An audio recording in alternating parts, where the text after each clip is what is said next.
Students, we are going to learn calculations that involve rate constant k. That how can you calculate rate constant k? There are two ways. You can calculate k from initial concentration and initial rate. If you know the initial concentration and initial rates, you can calculate k. And the second method is calculating k from half-life. So let's see the first method.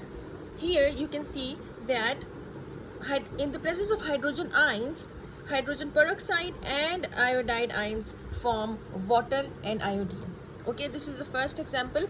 Now the rate equation is K multiplied by H2O2 concentration and I negative concentration, that is iodide ions concentration, which are the reactants.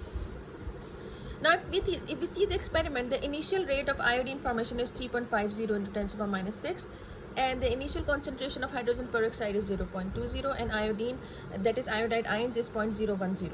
Now if you rearrange the above equation, you get K equals to rate, that is rate over H2O2 concentration over I negative. You just rearrange the above equation. Now if you put the value simply, K equals to 3.50, which is the rate, into 10 to the minus 6 over the first concentration of H2O2 0.20 into 0.010, which is the concentration of iodide ions, and you get the K, that is 1.75 into 10 to the minus 2 decimeter cube per mole per second. Students, the rate reaction is zero order with respect to H positive. Okay, so the concentration of hydrogen ion is ignored.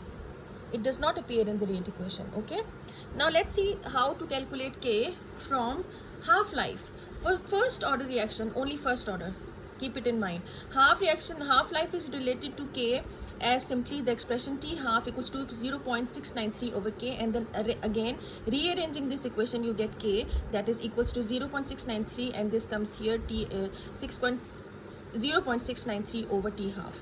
So this is how you get to know K by calculating K from half-life. You get to calculate K from half-life. This is the expression. Now students, the rate constant of 0 and second order reactions can also be calculated from half-lives, but the calculations are more complex, so we do not go into that details. Okay.